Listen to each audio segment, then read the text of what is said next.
Welcome lovers, I am Aman Kumar Patel. जैसा कि आप लोग जानते हैं, मेरा नाम अमन कुमार पटेल है और मैंने विजय गवर्नमेंट हायर सेकेंडरी स्कूल से ही अपनी पूरी स्कूलिंग करी है और इसके बाद मैंने जेई एडवांस क्वालिफाइड करके आईआईटी में अपनी सीट पक्की करी है। मैं आपके सामने आज प्लैट एग्जाम जो कि 31 अक्टूबर को हुआ था, अमरपाटन और सतना दोनों में हुआ था, इसमें बच्चों का बहुत अच्छा रिस्पांस रहा। लगभग 1000 बच्चों ने इस पेपर को पार्टिसिपेट किया। इस पेपर का मेन उद्देश्य जेई मेंस और नीट जैसे एग्जामों के लिए बच्चों को प्रेरित करना था। इसीलिए सरदार वल्लभ भाई पटेल जयंती के उपलक्ष्य पर ये एग्जाम कराया गया। इस एग्जाम में 3 सेक्शन थे आपके, फिजिक्स, केमिस्ट्री और रीजनिंग। फिजिक्स में थे 18 क्वेश्चन, केमिस्ट्री में थे 18 क्वेश्चन, इसी प्रकार आपके रीजनिंग में भी थे 18 क्वेश्चन। तो मैं आज आपके सामने फिजिक्स के वीडियो सॉल्यूशन लेकर के आया हूं जो कि हमारा 31 अक्टूबर को हुआ था। फिजिक्स में मैं क्वेश्चन नंबर 1 से डिस्कस करने वाला हूं। इसमें मैं आपको थ्योरी के साथ डिस्कस करूंगा ताकि आपको इन सभी क्वेश्चंस के सॉल्यूशन भी अच्छे से मिल जाए, ठीक है ना।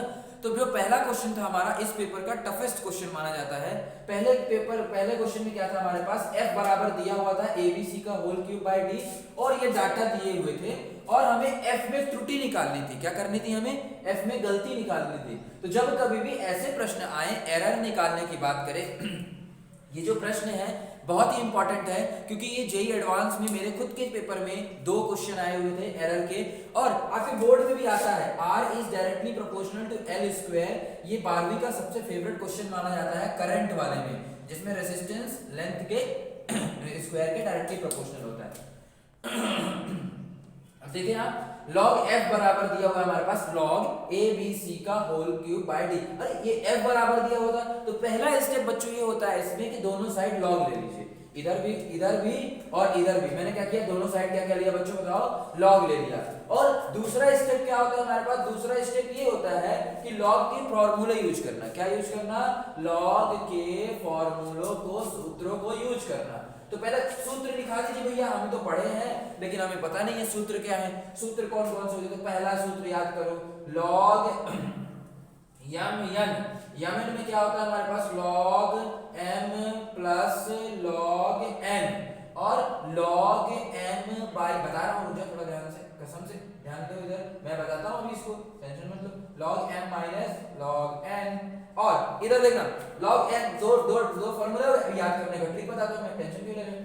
log m की पावर अगर n है तो ये आता है, n को उठा के इधर कर दीजिए तो ये बन जाएगा n log m।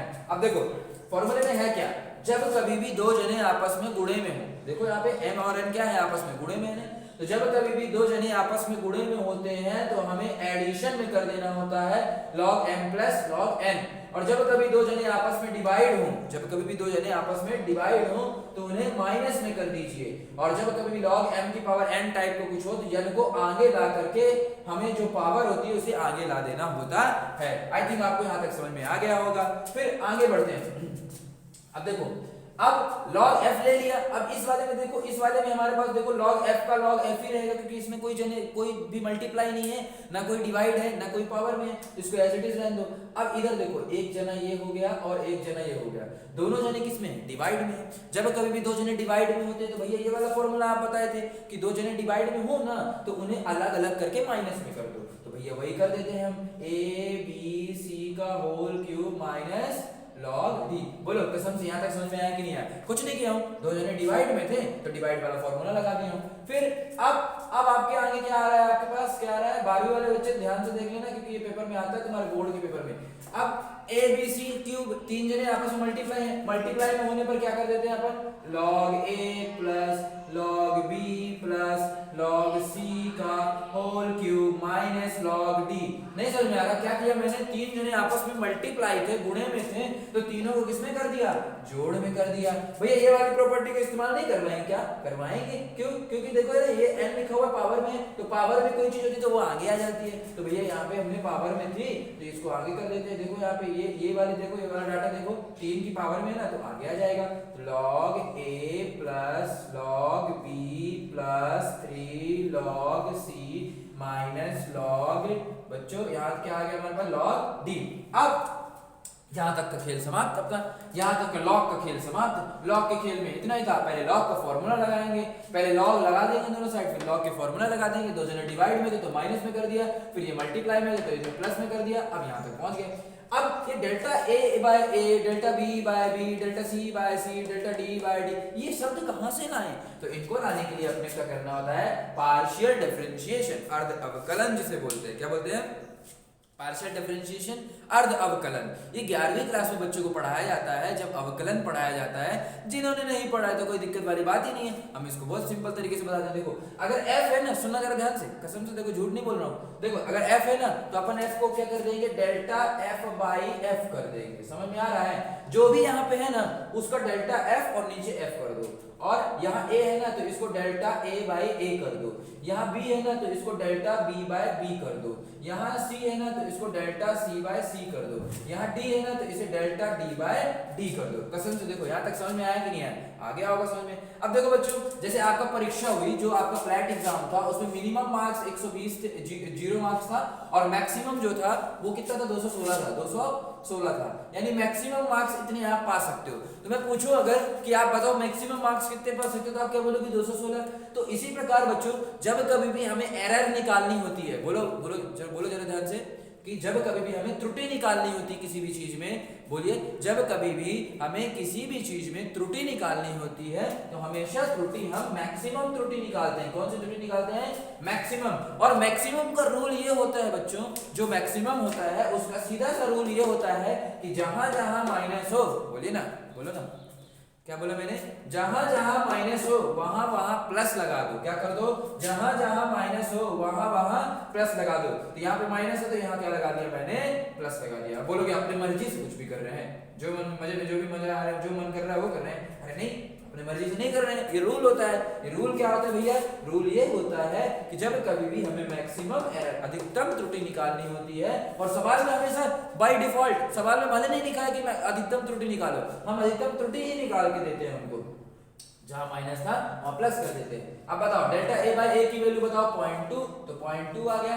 Delta b by b की वैल्यू बताओ 0.3, तो 0.3 आ गया। और 3 into delta c by c की वैल्यू बताओ 0.5, तो 0.5 आ गया। और डेल्टा d बाय d की वैल्यू बताओ 0.1।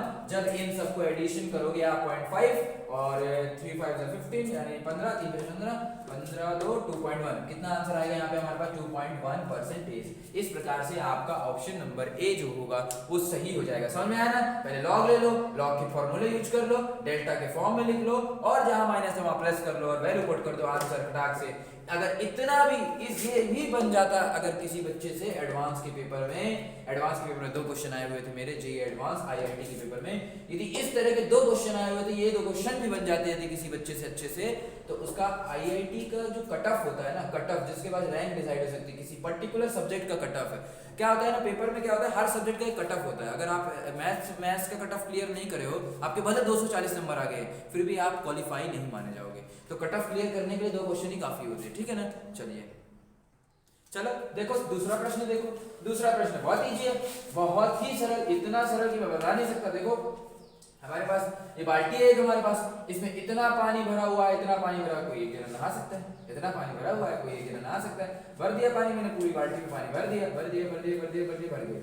अब देखो इसमें 2 पाइप बने हुए हैं, इधर साइड एक बना हुआ है और एक इधर साइड बना हुआ है। बोलो कसम से बोलो, देखो क्वेश्चन में देखो, ऐसे पाइप बने हुए हमारे पास, बनने का अच्छे से लेकिन बना हुआ है। यहाँ पे ए है, यहाँ पे बी है, यहाँ पे सी है। अब आपसे पूछ रहा है कि भैया बताइए ना, प्रेशर कहाँ पे ज्यादा होगा, दबाव कहाँ पे ज्यादा होगा? भैया बताइए, पानी भरा हुआ है। अब कई लोग देख के बोल रहे हैं भैया यहाँ पे खुला हुआ है थोड़ा सा, तो पूरा पानी गिर जाएगा। अरे ऐसा नहीं है, मान के चलो बंद है, पूरा बाल्टी बंद है, ठीक है ना? समझ रहे ना बात? तो बोलो ना, कुछ तो कहो। ठीक है चलो कोई बात नहीं है, कह नहीं पा रहे हो तो कोई बात नहीं, देख के बताता हूँ मैं। ए है, बी है और सी है। दबाव की बात करते हैं। जैसे मान लो मेरे पास ये 1 बोरी, 2 बोरी और 3 बोरी, इधर साइड भी एक गेहूं की बोरी, दूसरी भी गेहूं की बोरी, तीसरी भी, सबका वजन सेम है। तुम बताना सबसे ज्यादा दबाव किस बोरी पे लग रहा हो, सबसे ज्यादा प्रेशर किस बोरी पे लग रहा है? सोच के बताओ, सबसे ज्यादा प्रेशर किस बोरी पे लग रहा है? मेरे को तो लग रहा है इस बोरी पे लगेगा। इस बोरी पे सबसे ज्यादा प्रेशर लगेगा ना? प्रेशर सबसे ज्यादा इस बोरी पे लगेगा कि नहीं लगेगा? बोलो कसम से बताओ। सबसे ज्यादा प्रेशर, जैसे चार चीजें रखी हुई हैं, सबसे ज्यादा प्रेशर तो नीचे वाले पे लगेगा ना, और सबसे मस्त मौला ऊपर वाला होगा। और जो तीनों का वजन यदि सेम है तो जितना प्रेशर ऊपर वाले पर, ये वाले पर है, उतना ही प्रेशर ये वाले पर होगा। यानी कि बच्चों हॉरिजॉन्टल डायरेक्शन में प्रेशर क्या होता है हमारे पास, सेम होता है। यानी कि यदि एक ही लेवल होगा तो दबाव जो होगा वो सेम होगा, और नीचे आने पर दबाव बढ़ता जाएगा, सेम यहाँ पे ये हो जाएगा। इससे आंसर ये आ गया हमारा कि PA बराबर PB और लेस देन PC।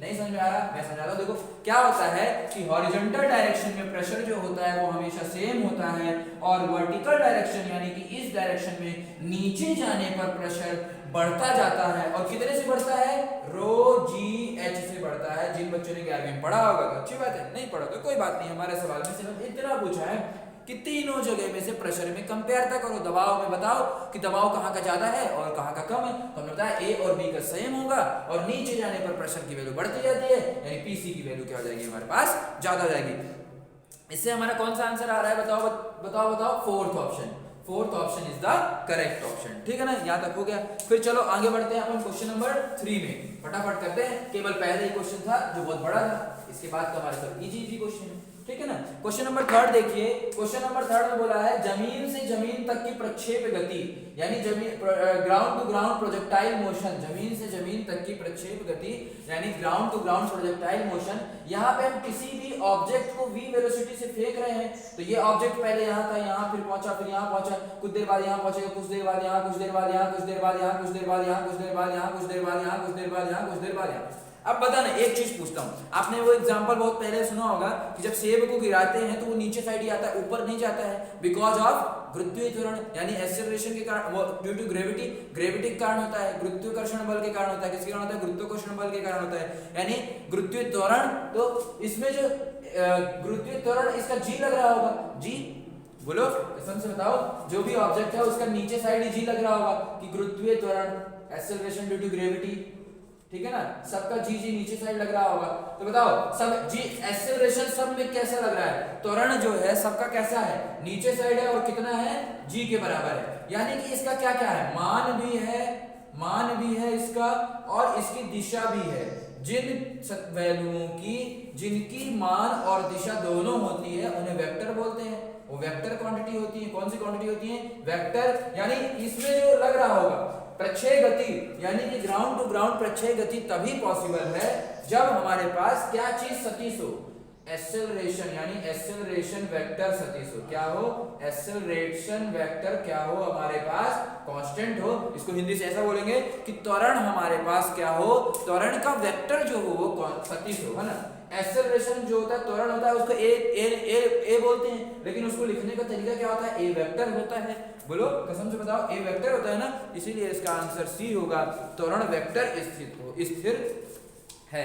क्या लिखा है, त्वरण वेक्टर स्थिर है। यानी कि हमारे पास ये त्वरण स्थिर नहीं है, त्वरण वेक्टर स्थिर है, क्योंकि त्वरण वेक्टर, इसको हम त्वरण वेक्टर बोलते हैं। ठीक है ना, एक्सेलरेशन वेक्टर। इसलिए सबसे ज्यादा आंसर करेक्ट वाला ऑप्शन जो होगा हमारा वो सी होगा। इसमें बोल रहा है त्वरण वेक्टर सदिश है। ठीक है ना, चलो अब अपन नेक्स्ट क्वेश्चन है हमारे पास, फोर्थ नंबर क्वेश्चन में मूव ऑन करते हैं। ये थोड़ा fourth number question projectile motion से ये भी रिलेटेड है, प्रक्षेप गति से रिलेटेड है, और ये क्वेश्चन उसी से बनेगा जिसको ये इक्वेशन याद होती है। इक्वेशन जो होती है हमारे पास वो ये होती है, y = x tan theta minus of half gx square upon u square cos square theta. ये प्रक्षेप गति यानी प्रोजेक्टाइल मोशन की ये ट्रेजेक्टरी होती है, ये हमारे पास इक्वेशन होती है। इस इक्वेशन को कंपेयर करना पड़ेगा जो दी हुई है। दी हुई क्या है हमारे पास, दी हुई जो इक्वेशन है वो ये दी हुई है, y बराबर x minus half x square. तो आप यहाँ से देख के बता सकते हो, देखिए जरा ध्यान से, आप इस सवाल में देख के बता सकते हो कि x tan थीटा है। tan थीटा की वैल्यू क्या होगी, यहाँ बताओ। tan थीटा की जो वैल्यू है x, तो x tan थीटा की जगह 1 लिखा हुआ है, यानी हमारे पास यहाँ से क्या आ गया, tan थीटा बराबर 1। और tan थीटा की वैल्यू 1 कब होती है, बोलो ना, tan थीटा की वैल्यू 1 कब होती है, जब थीटा बराबर मेरे पास क्या होता है 45 डिग्री। थीटा बराबर यदि 45 डिग्री होता है तो हमारे पास tan थीटा की वैल्यू 1 होती है, तो थीटा की वैल्यू हमारे पास क्या आ गई 45 डिग्री। अब बात ये आती है हमारे पास कि हमें क्या निकालना है इसमें, बताइए हमें इस सवाल में क्या निकालना है। सवाल में क्या निकालना है, इसकी सीमा निर्धारित कीजिए। सीमा मतलब होता है रेंज, रेंज कितनी है, इसकी सीमा कितनी है, ठीक है ना। तो इसकी सीमा जो अपने को बताना है, तो सीमा का फॉर्मूला क्या होता है, U square sine 2 theta by G. ये फॉर्मूला जिसको याद नहीं है वो याद करो। क्या होता है, रेंज का फॉर्मूला क्या होता है, U square sine 2 theta by G. अब U square sine 2 theta by G की वैल्यू पे क्या करेंगे, पहले इसकी वैल्यू पुट कर दे। साइन 2 थीटा है तो थीटा बराबर 45 है, तो 2 थीटा बराबर हमारे पास क्या आ जाएगा 90 डिग्री। तो साइन 90 की जो वैल्यू होती है बच्चों वो क्या होती है, साइन 90 बराबर 1 होता है। तो यहां से हमारे पास r बराबर क्या फॉर्मूला था, U square sine 2 theta by G, जिसमें से ये इसकी वैल्यू जो होगी साइन 90 हो गया है, ये साइन 2 थीटा बराबर 90, तो साइन 2 थीटा 90 हो गया, तो साइन 90 की वैल्यू 1 होती है, तो ये तो खत्म। तो r बराबर हमारे पास यहां से क्या आ गया, यू स्क्वायर बाय जी आ गया। अब यू स्क्वायर बाय जी, जैसे इसमें हम कंपेयर करके tan थीटा की वैल्यू 1 कंपेयर कर लिए। अब इसमें ये वाला पोर्शन देखना, हाफ एक्स स्क्वायर हाफ भी है एक्स स्क्वायर है, बचा हुआ टर्म जो होगा वो किसके बराबर हो गया, 1 के बराबर। यानी कि देखो ना सवाल, इसको देखो, इसको कंपेयर करो, तो हाफ एक्स स्क्वायर है तो हाफ एक्स स्क्वायर हो गया। अब बचा क्या, G upon U square cos square theta, इसकी वैल्यू 1 हो जाएगी। हमें निकालना किसकी वैल्यू है, यू स्क्वायर बाय जी की। तो यहां से यू स्क्वायर बाय जी की वैल्यू निकालने के लिए हमने क्या किया, इसको उधर भेज दो, तो ये बन जाएगा जी बराबर you square cos square theta. अब अपन को क्या करना है, यू स्क्वायर बाय जी की वैल्यू निकालनी है। तो यू स्क्वायर बाय जी की वैल्यू निकालनी है, तो ऐसा कर दो, कॉस स्क्वायर थीटा को इधर भेज दो, तो ये बन जाएगा 1 अपॉन कॉस स्क्वायर थीटा, और ये बन जाएगा यू स्क्वायर बाय जी। ये टर्म आ गया अपने पास। तो यू स्क्वायर बाय जी की वैल्यू कितनी आई बताओ, वहां से आ गई 1 अपॉन कॉस स्क्वायर थीटा। और बताओ आप कॉस थीटा कॉस 45 डिग्री की वैल्यू कितनी होती है, क्योंकि जो थीटा है ना, थीटा की वैल्यू बताइए आप, यहाँ पे सवाल में कितनी दी हुई है, थीटा की वैल्यू 45 दी हुई है, तो थीटा की वैल्यू 45 रख दी है, तो cos स्क्वायर 45 डिग्री बन गया। और cos 45 की वैल्यू जो होती है 1/√2 होती है, कितनी होती है 1/√2 होती है। तो ये जब 1/√2 का होल स्क्वायर लिखेंगे यहाँ पास, तो ये √2 ऊपर चला जाएगा, 1/√2 का होल स्क्वायर लिखेंगे जब, तो √2 ऊपर चला जाएगा, तो आंसर आएगा हमारे पास 2। क्या आंसर आएगा बच्चों, 2 आएगा। नहीं समझ में आ रहा, देखो कुछ नहीं करना होता है, पहले ये याद होना चाहिए तभी आगे सवाल कर पाओगे, नहीं याद है छोड़ दो, क्या कर सकते हो, ये याद होना चाहिए, y बराबर x tan theta minus half gx square upon u square cos square theta. tan theta की जगह 1 था, तो 1 करके इक्वेट करके थीटा की वैल्यू आ गई। अब जब थीटा की वैल्यू आ गई तो फिर इसको इससे कंपेयर करके हमने कुछ डाटा निकाल लिया। अब जब थीटा की वैल्यू आ गई और रेंज का फार्मूला याद होना चाहिए, u square sin 2 theta bye g sin 2 theta bye g, तो यहां पे इस फार्मूले का इस्तेमाल करके sin 2 थीटा, थीटा की वैल्यू 45 थी, तो 2 थीटा की वैल्यू 90 हो गई, तो यहां पे हमारे पास 90 होगा, तो sin 90 1 हो गया। तो r बराबर u स्क्वायर बाय g आ गई। अब u स्क्वायर बाय g की वैल्यू इससे इसका इस्तेमाल करके निकाला हमने, u स्क्वायर बाय g की value 1 upon cos square theta, theta की वैल्यू पुट करके हमने यहां से सवाल कर लिया। इसीलिए आपका इसमें आंसर नंबर जो होगा बच्चों वो होगा 2 नंबर, ठीक है ना। चलो अब आते हैं अपन क्वेश्चन नंबर 5 में। हमारा जो क्वेश्चन नंबर 5 है उस पे मूव ऑन करते हैं, क्वेश्चन नंबर 5 में मूव ऑन करते हैं। चलिए तो क्वेश्चन नंबर 5 करते हैं। नहीं समझ में आ रहा, समझ में तो आ ही रहा होगा, थोड़ा बहुत तो आ ही रहा होगा, ठीक है, अच्छी बात है। आप इसका सॉल्यूशन जरूर मेंटेन कर लीजिएगा, कभी ना कभी जो है आपको ये काम जरूर आने वाला है, ये सवाल जो है कभी ना कभी काम जरूर आएंगे। चित्र 2 करो, ए एंड बी की स्थिति रेखा ग्राफ दिया हुआ है हमारे पास। हमारे पास क्या दिया हुआ बच्चों, यहाँ पे एक ग्राफ दिया हुआ है हमारे पास, एक ए का ग्राफ दिया हुआ है और एक क्या दिया हुआ है हमारे पास, बी का ग्राफ दिया हुआ है ना। ओ हो गया और ये 0 हो गया, ये 5 हो गया, ये v वर्सेस t का ग्राफ दिया हुआ है। अब v वर्सेस t का ग्राफ दिया हुआ है, तो अब बताओ अगर v वर्सेस वेलोसिटी की बात करें, अगर इन दोनों की वेलोसिटी की बात करें यानी वेग की बात करें, तो वेग इसकी 0 से स्टार्टिंग है और इसकी 5 से स्टार्टिंग है ना, बोलो 5 से स्टार्टिंग है। अगर हम इसमें कुछ एंगल थीटा बोल रहे हैं, ये थीटा सेम बोल रहे हैं, थीटा ये है, तो ये भी थीटा होगा, क्यों, क्योंकि ये हम जानते हैं ये दोनों समांतर है, पैरेलल है, समांतर क्रम है, पैरेलल है, पैरेलल है कि नहीं है, बोलो पैरेलल है कि नहीं है, बोलो ये दो लाइन क्या कहलाती हैं, ये समांतर पैरेलल कहलाती हैं। तो पैरेलल लाइंस जो होती हैं वो किसी इससे जितना एंगल ये वाली लाइन बना रही होगी थीटा, उतना ही ये भी थीटा बना रही होगी। और आप जानते हो क्या कि dv बाय dt क्या होता है, जो दिए गए ग्राफ में यदि v और t होते हैं तो उनका डिफरेंशिएशन यानी dv बाय dt जो होता है हमें a बताता है, यानी त्वरण बताता है। क्या बताता है, त्वरण बताता है। क्या बताता है बताओ, त्वरण बताता है। ऐसे याद रखो कि जब v और t का ग्राफ हो, जब v और t का ग्राफ हो तो ये जो लाइन होती है, ये जो लाइन होती है उसकी स्लोप जो होती है, स्लोप मतलब क्या होता है, स्लोप को हिंदी से भी शायद स्लोप ही बोलते हैं, हाँ स्लोप ही बोलते हैं। स्लोप मतलब होता है tan थीटा की वैल्यू, स्लोप मतलब क्या होता है, tan थीटा की वैल्यू। तो जो v और t का ग्राफ होता है, किसका ग्राफ, वेग और समय, वेग और समय का ग्राफ होता है, जो वेग और समय का ग्राफ होता है उसकी स्लोप यानी tan थीटा की वैल्यू जो होती है वो त्वरण को बताती है। किसको बताती है, त्वरण को बताती है। तो जब ये दोनों समांतर हैं, ये दोनों पैरेलल हैं, तो इनके थीटा सेम हो जाएंगे, यानी tan थीटा की वैल्यू दोनों में क्या हो जाएगी, ए और बी में tan थीटा की जो वैल्यू होगी, इसमें tan थीटा जो होगा, मान लो कुछ आया, कुछ भी आया tan थीटा, और इसमें जो tan थीटा आएगा, दोनों tan थीटा जो होंगे आपस में बराबर होंगे। और अगर इसका a का tan थीटा और b का tan थीटा बराबर है, इसका मतलब tan थीटा बराबर है और tan थीटा को बोलते हैं त्वरण, इसका मतलब दोनों का क्या हो जाएगा, बराबर, त्वरण बराबर हो जाएगा। ऑप्शन देखो, कार a b से तेज है, ऐसा नहीं है, कार b हमेशा a की ओर जाती है, ऐसा नहीं है, दोनों कारों का वेग समान है, वेलोसिटी समान है क्या, नहीं, इसका 0 से स्टार्ट है, इसका 5 से स्टार्ट है, तो वेग समान नहीं हो सकता। दोनों कारों में सकारात्मक त्वरण है।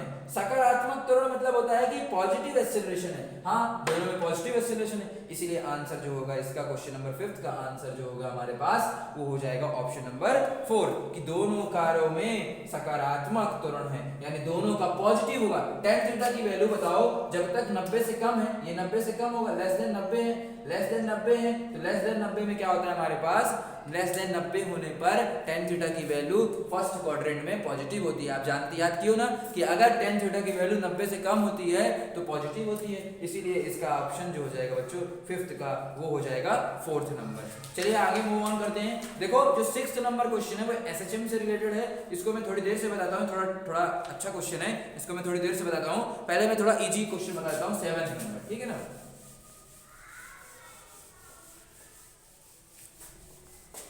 7th नंबर, चलो तो 7th नंबर देखो, 7th नंबर में सवाल में क्या दिया हुआ है आपके पास, 7th नंबर जो सवाल दिया हुआ है उसमें हमारे पास दिया हुआ है बच्चों, एक 20 केजी है, एक 20 केजी है का डब्बा है, एक 10 केजी का डब्बा है, अरे डब्बा है डब्बा, 10 केजी का डब्बा है, और एक 5 केजी का डब्बा है। कितने केजी का डब्बा है, 5 केजी का डब्बा है। इस पे जो फोर्स लग रहा है वो लग रहा है 100 न्यूटन, और इस पे जो फोर्स लग रहा है वो लग रहा है 200 न्यूटन। निकालना क्या है, एक्सेलरेशन यानी त्वरण निकालना है। क्या निकालना है, त्वरण। देखो ऐसे सवालों करने के लिए आपको क्या करना होता है, आप पढ़े होंगे शायद 11वीं क्लास में, अरे शायद क्या पढ़े ही हो, F बराबर ma होता है ना, फोर्स यानी बल बराबर क्या होता है, द्रव्यमान मास इनटू त्वरण, बोलो होता है कि नहीं होता है। तो कुल मिला के पहले आप बताओ फोर्स कितना लग रहा है इस पूरी बॉडी पे, इस पूरे को एक जना मान लो, ये पूरे को एक जना मान लो, ठीक है ना। अब इस पूरे एक जने को फोर्स कितना लग रहा है, देखो 200 इधर साइड लग रहा है, देखना यार ध्यान से, 200 इधर साइड लग रहा है, 200 इधर साइड लग रहा है और 100 उधर साइड लग रहा है। तो बताओ 200 इधर साइड लग रहा है, 100 उधर लग रहा है, देखो 200 इधर साइड लग रहा है, 100 इधर लग रहा है, तो टोटल 100, जैसे मान लो 200 जने इधर खींच रहे हैं और 100 जने इधर खींच रहे हैं, सेम पावर है सबकी, तो ज्यादा खिंचाव किधर साइड हो रहा है, इधर साइड हो रहा है। बोलो ज्यादा खिंचाव किधर हो रहा है, इधर साइड हो रहा है। कितना ज्यादा हो रहा है, 100 ज्यादा हो रहा है। तो हमारे पास जो F आ गया, पहले F आ गया, तो 200 में से -100 कर दिया तो हमारे पास 100 आ गया। किधर साइड 100 आया है, इधर साइड 100 आ गया है, 100 इधर साइड एक्स्ट्रा लग रहा है, ये फोर्स की वैल्यू होगी। अब वजन की बात कर लेते हैं, तो पूरा वजन बताओ, पूरा वजन 20 इसका है, 10 इसका है, 5 इसका है, तो 20 30 35, तो टोटल कितना हो गया, 35 केजी। फॉर्मूला लगा दो, F बराबर ma, F की वैल्यू कितनी है 100 न्यूटन बराबर, और m की वैल्यू कितनी है 35, और a, तो a निकालना है, तो a की वैल्यू जो आ जाएगी बच्चों हमारे पास हो जाएगी 100/35, 5 2 जा 10, 0 5 7 35, 7 2 जा 14, बचा 6, 7 7 जा 49, 7 8 जा 56, है ना। 2.8 मीटर पर सेकेंड स्क्वायर। देखो किसी ऑप्शन में दिया है क्या, 2.85 दिया है ना, तो इसीलिए हमारा इसका आंसर जो हो जाएगा बच्चों वो 7th क्वेश्चन का B option will be the correct option. देखो बच्चों अभी अपना कौन सा क्वेश्चन कंप्लीट हो गया, 7 नंबर क्वेश्चन, लेकिन एक थोड़ा सा गलती से शायद मिस्टेक हो गई मेरे से, अभी मैंने देखा पेपर में। आपका जो क्वेश्चन नंबर 5 था ना, क्वेश्चन नंबर 5 में मैंने ग्राफ जो आप देखेंगे वीडियो में, मैंने अभी जो ग्राफ बनाया था वो v/t का ग्राफ बना दिया करके सिर्फ, क्या बना दिया था, v/t का ग्राफ बना दिया था। लेकिन पेपर में तो आपके x/t का बना हुआ है, x/t का बना होता है। तो देखो अभी सिंपल सा फंडा, एक a है और एक b है। चलो ये भी रिवीजन हो गया अपना। देखो जब हमारे पास v और t का ग्राफ होता है तो tan थीटा जो होता है वो बताता है त्वरण को, ठीक है ना। और अगर x/t का ग्राफ होता है, x/t का ग्राफ होता है तो जो tan थीटा होता है वो बताता है हमारे पास वेग को। तो यहाँ पे आप tan थीटा अगर सेम है, x/t का ग्राफ बना हुआ है तो a और b में, तो फिर वेग का ग्राफ बना हुआ है, वेग सेम होगा, है ना। दोनों का क्या आ जाएगा, वेग। क्योंकि हमने क्या बोला, अगर x/t का ग्राफ होगा, x/t का ग्राफ होगा तो tan थीटा जो होगा वो वेग को बताएगा, और दोनों समांतर हैं तो tan थीटा बराबर है, यानी दोनों का वेग बराबर होगा। समझ रहे हो बात को, वेग बराबर होगा। और अगर v/t का होता तो त्वरण सेम हो जाता, और अगर x/t का है तो वेग सेम हो जाएगा। और सवाल में शायद x/t का दिया हुआ है, इसीलिए क्या हो जाएगा हमारे पास, क्या सेम होगा हमारे पास, वेग सेम होगा, यानी वेलोसिटी सेम होगी। इसीलिए 5th का आंसर जो होगा अपना सी नंबर आएगा, ना कि डी नंबर, ठीक है ना। क्वेश्चन नंबर 6 अभी मैंने छोड़ा है, क्वेश्चन नंबर 6 बताऊंगा मैं आपको। क्वेश्चन नंबर 8 जो है उसको भी मैं बताता हूं थोड़ी देर से, पहले आप थोड़ा इजी बता दूं मैं एक दफा। सवाल करने वाला क्वेश्चन नंबर 8 जो है वो न्यूमेरिकल बेस्ड है, सॉरी थ्योरी बेस्ड है। थ्योरी समझाने में टाइम नहीं लगेगा, समझा दूंगा मैं उसको। पहले आगे बढ़ते हैं अपन, समझाता हूँ थोड़ी देर से, अभी रुक जाओ, थोड़ी देर और रुक जाओ, समझाता हूँ। पहले मैं समझाता हूँ आपको। अच्छा क्वेश्चन जो है वो है अपना क्वेश्चन नंबर 9। ये क्वेश्चन जो है बच्चों, ये आपका WPE से रिलेटेड है, यानी वर्क पावर एनर्जी, कार्य शक्ति और ऊर्जा वाला जो पार्ट था आपका, उससे रिलेटेड है, जो कि 11वीं क्लास में है। अब देखो इसमें क्या लिखा है, एक चिकने ऊर्ध्वाधर के ऊपर से एक ब्लॉक छोड़ा जाता है। मतलब कि आपके पास क्या दिया हुआ है कि एक ये ब्लॉक जो है, एक ऐसा ये गोला बन रहा है, यहां से एक ब्लॉक को हमने क्या कर दिया, छोड़ दिया, ठीक है ना। ये हाइट दी हुई होगी आपके पास, ये हाइट h दी हुई है, यहां से हमने छोड़ दिया। तो कुछ समय बाद ये ब्लॉक यहां पहुंचेगा, इसकी कुछ वेलोसिटी होगी। जब यहां से हमने छोड़ा था तो इसके पास कोई त्वरण नहीं था, मतलब सॉरी कोई वेग नहीं थी। लेकिन जब ये ब्लॉक यहाँ पहुंचेगा तो इस पे वेग आ जाएगी, बोलो वेग आ जाएगी। तो ये मान लो 1 पोजीशन हो गई और ये 2 पोजीशन हो गई। तो क्या आप पढ़े हो वर्क पावर एनर्जी थ्योरम जो होती है, कार्य, जिसमें हम लिखते हैं कि कार्य संपन्न बराबर गतिज ऊर्जा में अंतर, है ना, डेल्टा के, यानी वर्क जो होता है डेल्टा के बराबर होता है। ये पढ़े हो क्या आप, work done by all forces is equals to change in kinetic energy. तो चेंज इन काइनेटिक एनर्जी मान लो इसकी v है, फाइनल v है, इनिशियल 0 थी, v बराबर 0 थी। तो चेंज इन काइनेटिक एनर्जी जो हो गया हमारे पास हाफ mv² माइनस 0, ये चेंज इन काइनेटिक एनर्जी। और वर्क का फॉर्मूला बताओ, ये थोड़ा टफ सवाल है। वर्क क्या होगा, जब ये नीचे से नीचे आएगा, जब ऊपर से नीचे आएगा तो वर्क किसके द्वारा होगा हमारे पास, ग्रेविटी के द्वारा होगा। और जो वर्क का फॉर्मूला होता है बच्चों वो क्या होता है, F.S होता है, यानी F मतलब होता है फोर्स। अब फोर्स जो इस पे लगेगा वो mg लगेगा, तो mg फोर्स हो गया, और S डिस्प्लेसमेंट जो होता है, जो कार्य होता है वो केवल और केवल हाइट पर डिपेंड करता है, इस पर डिपेंड नहीं करेगा कितना दूरी उसने तय किया, हाइट पर। तो mgh वर्क हो गया, तो यहाँ से हमारे पास mgh वर्क हो गया, तो वर्क इसके बराबर हो गया। अब डेल्टा की यहाँ से v की वैल्यू निकाल लो, v की वैल्यू आपके पास आ जाएगी बच्चों √2gh। कितनी आ गई वेलोसिटी की वैल्यू, यानी कि जब ब्लॉक यहाँ पे पहुंचा तो उसकी वेलोसिटी जो होगी वो कितनी हो जाएगी, √2gh। जिसको समझ में नहीं आया रिवीजन करो, अपनी बुक में रिवीजन करो। कार्य संपन्न बराबर चेंज इन काइनेटिक एनर्जी होता है, जो यहाँ से यहाँ तक आने में वर्क होगा वो होगा mgh, और जो चेंज इन काइनेटिक एनर्जी होगा वो होगा हाफ mv²। m से m कैंसिल हो गया तो वेलोसिटी बराबर आ गया हमारे पास √2gh, ये आ गया।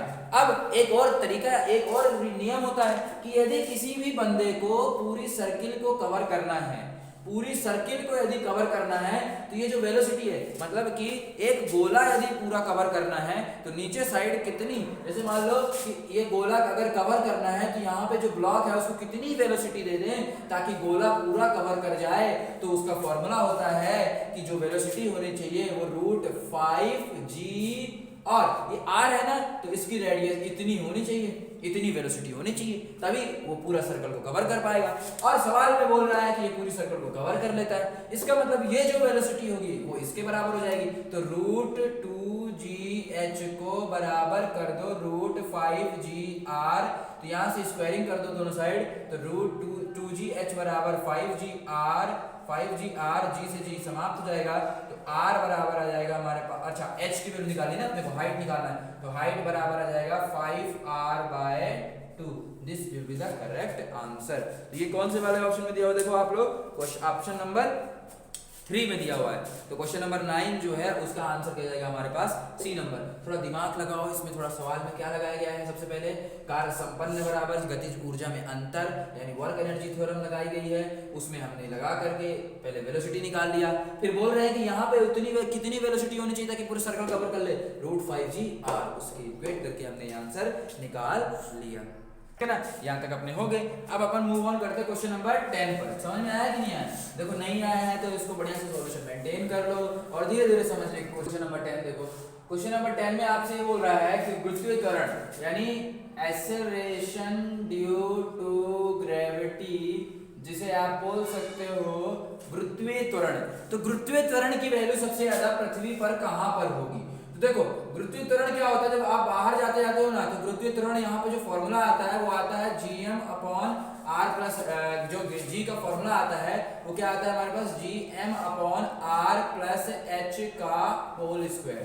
ये फॉर्मूला होता है गुरुत्वीय त्वरण का बाहर। तो देखो जब ये फॉर्मूला होता है हमारे पास, G की वैल्यू आती है Gm/r प्लस h का होल स्क्वायर। जिन्होंने 11वीं क्लास पढ़ा होगा ग्रेविटेशन नाम का चैप्टर, तो वो जानते होंगे जो गुरुत्वीय त्वरण होता है उसका फॉर्मूला ये होता है Gm/r प्लस h का होल स्क्वायर। अब मैं आपसे ये पूछना चाहता हूं कि बताइए कहां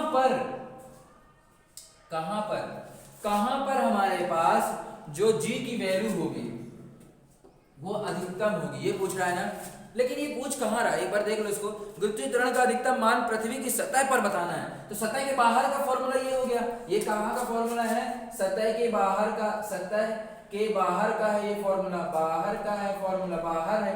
सतह के अंदर पूछ रहा है तभी तो बोल रहा है सतह पर बताओ, या फिर सतह के अंदर, तो उसका फॉर्मूला होता है Gm/r माइनस h का whole square. Gm/r minus h का होल स्क्वायर होता है। तो ये फॉर्मूला सतह का हो गया, सतह के अंदर का। तो इस फॉर्मूले का हमारा काम आएगा। अब बोल रहा है कि G की वैल्यू अधिकतम होनी चाहिए। बोलो G को अधिकतम करना है, किसको करना है, G को अधिकतम करना है, तो ये नीचे वाले डाटा को मिनिमम करना पड़ेगा। बोलो समझ में आ रहा है? जैसे कोई भी चीज अगर विद्युत क्रमानुपाती में होती है, विद्युत क्रमानुपाती में होने का मतलब ये होता है यदि इसको बढ़ाना है आपको तो नीचे वाले को घटाना पड़ेगा। तो G को अगर मैक्सिमम करना है, यदि इस G को बढ़ाना है तो इसको मिनिमम घटाना पड़ेगा। अब घटाना पड़ेगा तो H की वैल्यू क्या रख दूं कि ये सबसे कम वैल्यू आ जाए? तो अगर बोलो कसम से बताना, अगर H की वैल्यू R रख दूंगा तो R माइनस R 0 हो जाएगा। नहीं, 0 सबसे कम हो गया, ये सबसे ज्यादा हो जाएगा। तो H की वैल्यू क्या होनी चाहिए हमारे पास, R के बराबर होनी चाहिए। तो सतह के बाहर पूछता तो ये फॉर्मूला, सतह के अंदर पूछे तो ये फॉर्मूला, और अगर इसे बढ़ाना है तो इसे घटाना पड़ेगा, और इसे घटाना है तो H की वैल्यू R हो जाएगी तो ये 0 हो जाएगा। तो इस तरह से हमारा आंसर जो हो जाएगा वो हमारे पास option number C will be the correct option. ठीक है ना। चलिए अब आगे बढ़ते हैं अपन क्वेश्चन नंबर 11 में। क्वेश्चन नंबर 11 जो है वो भी हमारे ग्रेविटेशन नाम के चैप्टर से रिलेटेड है। उसमें हमारे पास बोल क्या रहा है, क्वेश्चन नंबर 11 बोल रहा है केपलर का नियम, जिनको नहीं पता है वो जान लो। केपलर का नियम, केपलर्स लॉ। केपलर का पहला नियम ये कहता है केपलर का जो नियम होते हैं वो ये कहते हैं कि एक क्या कहता है, T square is directly proportional to R cube. ये थ्योरी है, याद होनी चाहिए कि जो टाइम पीरियड होता है वो आर के क्यूब के, टाइम पीरियड का स्क्वायर आर के क्यूब के डायरेक्टली प्रोपोर्शनल होता है। और dA/dt जो होती है वो L/2m के बराबर होती है, L/2m होता है। कितनी एरिया स्वेप की गई, जैसे पृथ्वी होती है ना, जैसे मान लो कि इतने कुछ टाइम में, जैसे मान लो कि t बराबर 1 घंटा, 1 घंटा में यदि इतनी एरिया स्वैप की गई, केपलर साहब ने बताया था